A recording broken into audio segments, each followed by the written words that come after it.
Because I was literally the best kept secret of the Second World War. I mean, nobody knew what I did. My parents went to their graves without knowing. That's the way I wanted it. My sister eventually figured it out. She's a smart girl.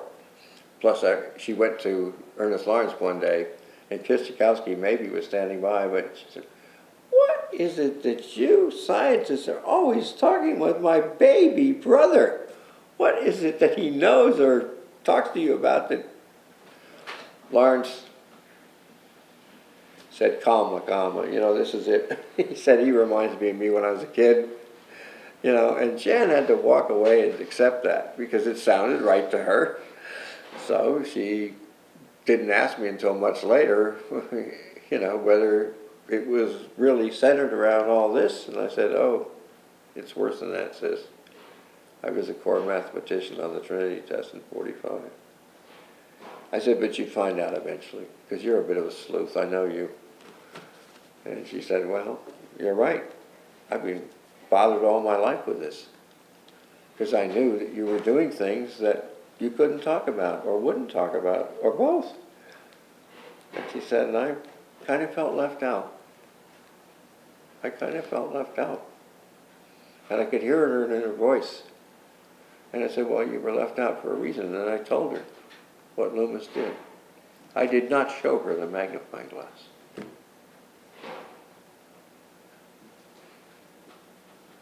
I could have brought it today, but I didn't, because it's safe where it is, and it's not in my apartment.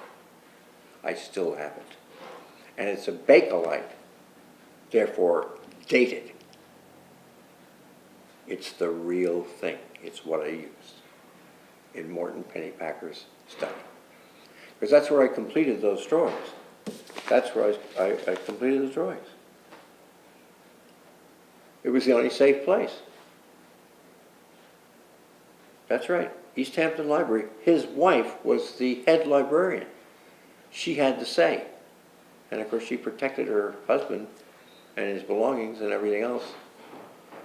And so that was the place that the scientists agreed would be the safest for me to finish the drawings.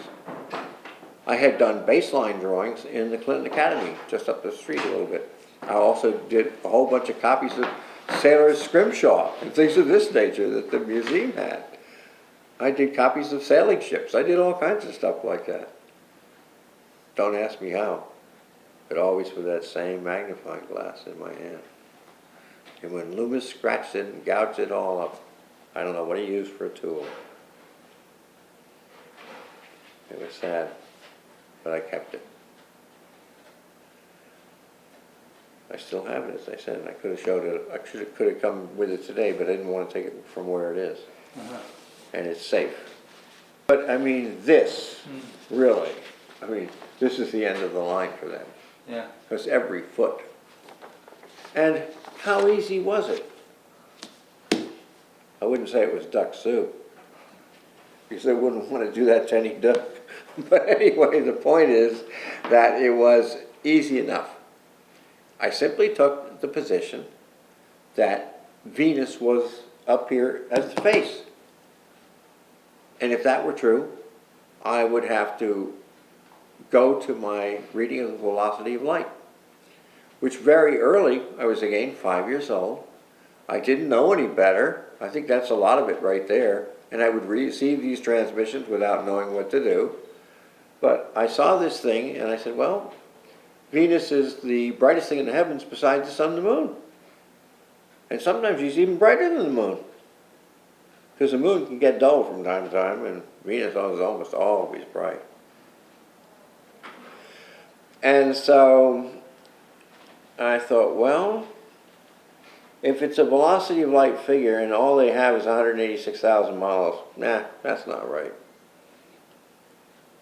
I said, but Venus as the mother goddess was also the Trinity.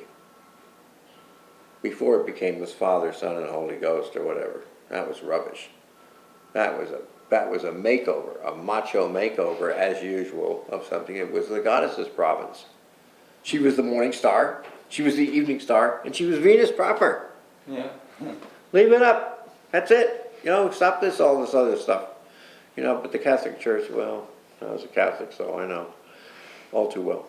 Anyway, the point was, I simply said, okay, so either she's 584, 584 as Morning Star, Evening Star, or she's double 5, double 8, double 4. If you put either one or the other over 3, the answer comes up real quick. The second choice is right. It was double 5, double 8, double 4 over 3. What does that equal? Pardon? What does that equal? 186,000, but beyond that, 281.3 Repetan 3 Trinity forever. Unless you knew enough to then put a subtractive schedule of 4 moons, like outriggers on canoes, either side. Einstein, when I visited with him, after I was in that school that they sent me to, forced me to go to, of Loomis, which Loomis was a trustee, of course, and his stepsons went there.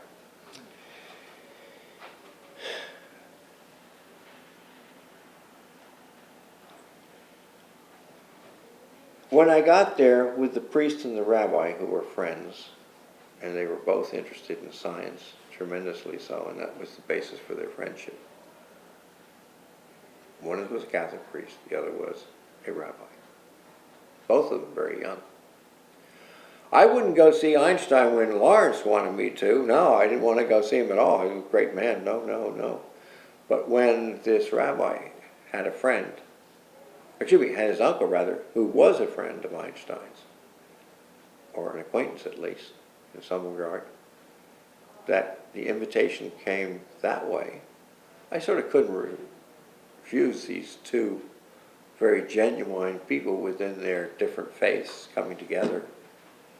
That togetherness just brought me to my feet, and I said, okay, if I am to go there, I will. And so I went down with them. I was excused from the school. It was kept very secret. And I went down to visit him at IAS, that's the Institute for Advanced Studies at Princeton. And I was told the meeting was supposed to last 20 minutes to a half hour. We were together in that room for 6 hours with 1 glass of water between us. And that's the truth. 1 glass of water between us. Drink to that. I had come to the meeting with a 35-page paper, replete with footnotes, which I don't remember how many pages those were.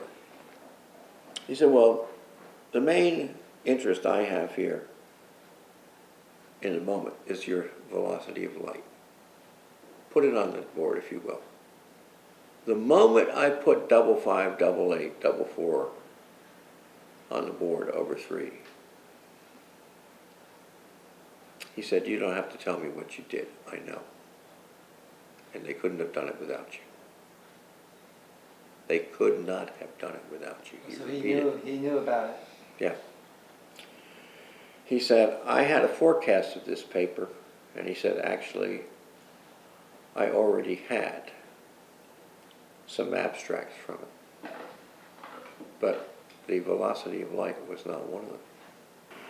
Anyway, most of what Einstein had to say to me, he was more comfortable in German, and that was fine for me because I was fluent. What I think, though, that was most apparent to him was that my study of Aramaic had in it a potential for what came to be the investigative tools going into Viking. There's a word that they say is Hebrew. No, it's Aramaic. Even though the scholars have not hit upon that, it has to be Aramaic. The word is agmon, and the word is used to describe Moses and the bulrushes. So of course it has to be Hebrew. But no, it isn't. It's Aramaic. It's Chaldean. The point is that the frequencies of that I could have brought them today, but I didn't. We can do that some other time. The frequencies involved there are pointedly Mars.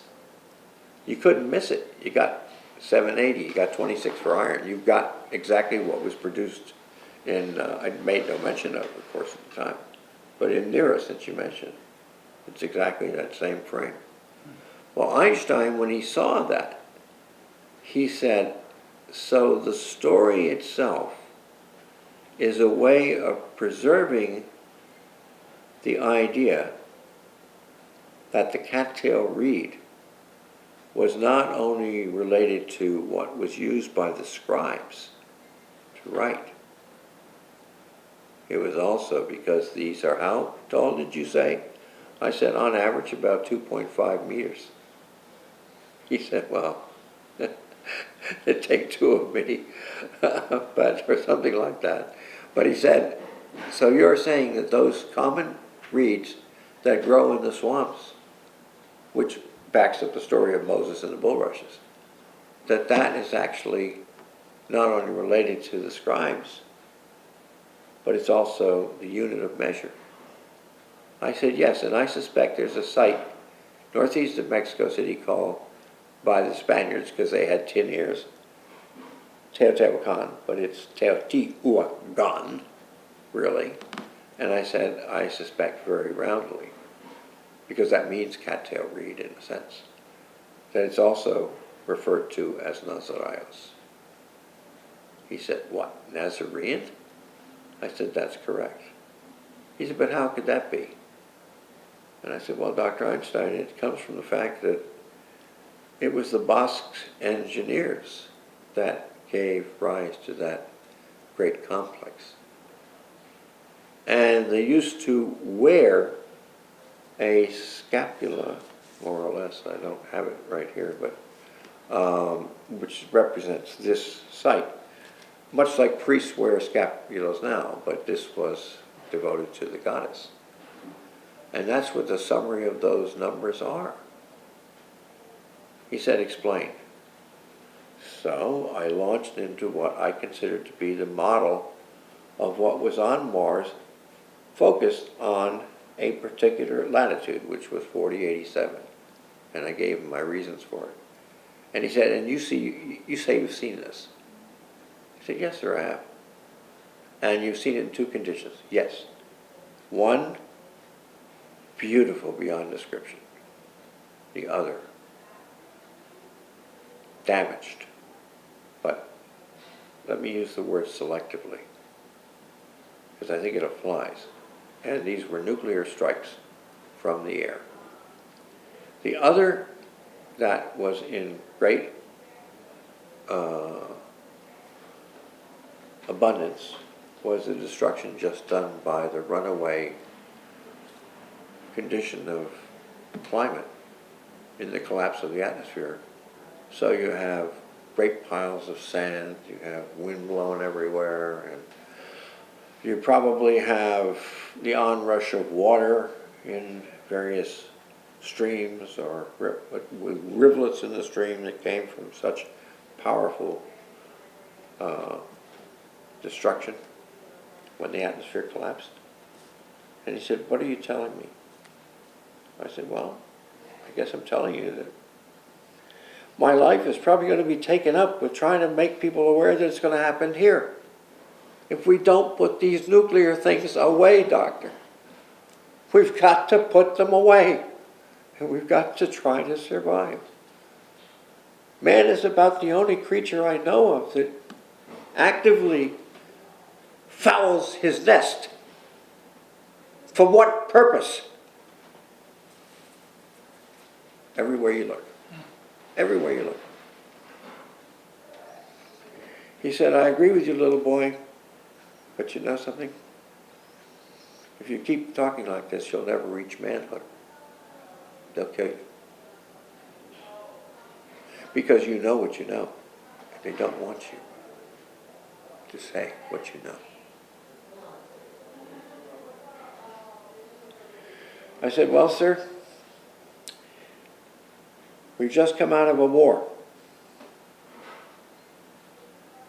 A horrible event that took so many lives. And it's not just the 6 million Jews, 13 millions involved, or more. We don't really know the count, do we? And then there were the soldiers. The soldiers. Who just do what they do because they're good citizens. And I said, you know, Caesar said something about, of course, in recent times, let's deal with Goethe. He said, in terms of Germans, he said, and he of course was one, he said, admirable in the individual, abominable in the mass. And he meant it. But I said, Dr. Einstein, you very well might relate to what Caesar said, because you do know that he went up against the Swiss cantons and Vercingetorix. He said, yes, I remember that from my school days. I said, well, he said there was one great flaw in the German character. It was the comitatus. He said, well, I don't really know Latin. I said, it means commitment to the leader, sir. Commitment to the leader. And that's not just a flaw in German character. It's a flaw of humankind. But the flaw is generally governed by, again, money. He said, which is why we have that term or that statement about money is the root of all evil. It most certainly looks more and more like that as you speak. And I said, well, it can do wonderful things, but it can also be responsible for some horrible things. And you're right, I probably will be plagued for the rest of my days. Oh, and you got beat up when you got back to the school. Well, when I got back to the school, yeah, now that you mention that, that's very uncomfortable thinking about it. But I came back to the school, and the headmaster, happened to be a German name, Renke, he got a hold of me and he said, you were gone longer than we allowed. And I said, well, that's because I was with him for 6 hours, and I guess we had a glass of water between us, but then we had supper as soon as he took me to the house on Mercer Street, and he saw to his family in the house. But his girl Friday, more or less, Helen Dukas, put together things very nicely for us and read him portions of the document that he had put aside for the moment, because he liked the way that she had a clip at which she could read things. And of course she knew German, so you know it was easy for her to translate something right away as she read it. And so I said, yes. I said, the priest and the rabbi stayed at the older rabbi's house, which was the uncle that knew Einstein, as far as I remember. And I was put up there too. You know, wasn't that far. It was, you know, within the precinct of Princeton. It was nice to be in a house of, you know, some wonderfully warm people. And of course Einstein had been very, very good to me. I can't tell you. He had taken out his violin, of all things, and played snatches of this and snatches of that, bits of this, bits of that. He was out of shape.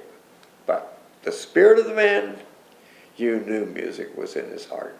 No question about it. It was a wonderful event.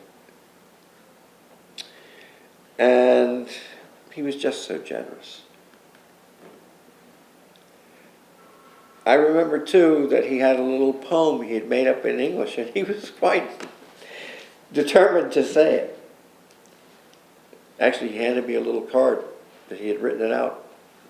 And it was in English, too. He said, if I am one stone, because German is Einstein, eine, one stone. If I am one stone, you are three, you are Trinity. Now he had prepared that before I came. So he already knew that even without the formula for the velocity of light, I had to be the one that did what I did. He Which had was that much of to, an abstract. communicate to them exactly what would happen within the explosion. Well, he had been told that I had likened it to something that was very unlikely to be likened to. Did I say that right? He said that you claimed that it was like a raindrop. And that's why that picture that Dr. Wood saw. You had said that there's an angle of refraction for entrance. There's reflection on the back wall of the person who's looking at it. And then there's an exit refraction, or refraction of exit that's angle that's there.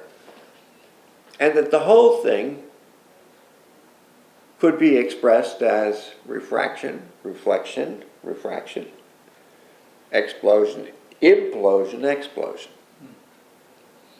And that all you had to do was determine what was going to happen within what length of time.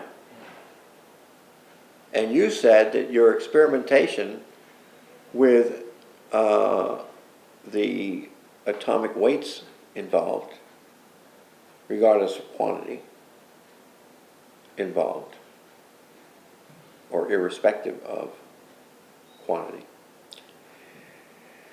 that between that and your belief that your resonance factor of the 235 would supply the standard bearer for the totality of all four isotopes, two that were fissionable, two that were not, the two outer and the two inner.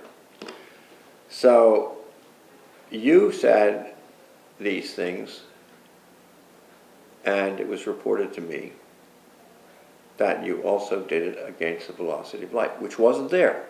And I wanted to know what you took that to be. But he said what was there was the fact that you could find it to 15 milliseconds. And he said, frankly, I couldn't believe that. How would you possibly know 15 milliseconds? And that before that, there was a arc point at 6 milliseconds you could also define by meter and by foot if you had to. And I said, yeah, that's what Dr. Wood saw. He said, well, that's what was said. That's what was communicated to me. Will you show me now? And I said, do you really want to see that? I said, it came to be something else. Because bombs were made of both. He said, yes, I want to see it. So I showed him, and he said, well, I see what you're saying. That it wouldn't have mattered whether you used 235 or 239. The result would have been the same within the 15 milliseconds, which is why you confined it to that. But you had said not to use any of the 235. Can you tell me why that was made? And I said, because we will need it someday. But now, it makes no sense to talk about it at all, or to speak of it, because it's no longer there to use.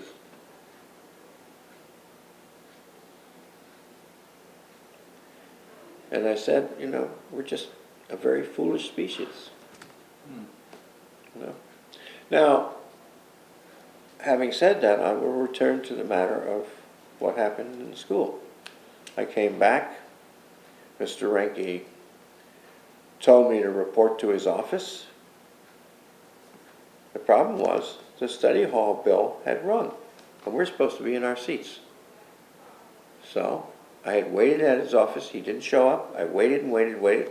And finally, Miss Professoli, the little Italian girl who was his secretary,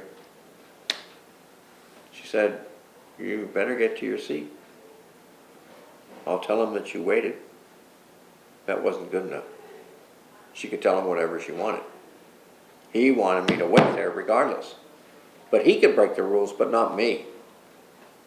I was given my instruction, so I left, and I was sitting in my seat, and all of a sudden, a big hand grabbed me under the throat, pulled me from the back with the other hand, and I was jolted out of my seat and made to try to regain my feet as he dragged me along. I told you to wait for me, and you didn't. And he dragged me into his office, dragged me past Miss Professoli, and then he said, bend over. I knew what was coming. We had something called a flexible flyer, and it was a wonderful invention. It had a wooden handle, and the rest of it was a nice leather strap of tremendous weight, especially when an arm was behind it, flogging you with it. Oh, they were called swats. Most times the council, the boys, rendered swats. No boy had ever been given in that school more than 4 swats. That was enough. 26 of them. 26 of them. And he left me bleeding, but I didn't know I was bleeding until I went past Miss Professoli, and she said, Bart, stop. I said, why? She said, you're bleeding. I said, well, I think it's a little wet back there, but I don't know why I'd be bleeding. She said, you're bleeding. Stop. So I stopped. And she said, I heard whack, whack, whack, whack, whack. How many swats did you receive? I said, 26. I counted every one. But you never cried out. I said, no. I wouldn't give him the satisfaction. No. Call me a Spartan if you like, because oftentimes the kids didn't call me Spartacus, they called me Barticus. And I knew what they were referring to, I understood it. But she said, you come with me. And she dragged me right up to the infirmary, and they called in the school doctor, and they wanted to prefer charges against him. His own employees wanted to do, especially the doctor, because he had a son in that school. And I said, please, God, don't do that. I maintain my silence. Don't do anything like that, please. And tell not my parents, because sure, hell will follow. No, please. The doctor said, I don't know why, but I know one thing. If it's that important to you, we won't. But we're taking you to hospital nonetheless. So he and the secretary took me, I think it was, I can't remember whether it was Framingham or Worcester, but whichever one was closer, I think it was Framingham. But the doctor had to put the thing together. He said, this is a very, very, very severe beating. What's going to be done about it? And again, I pleaded. I said, no, I just can't have you do that. I can't have this come out, because everything else will come out with it.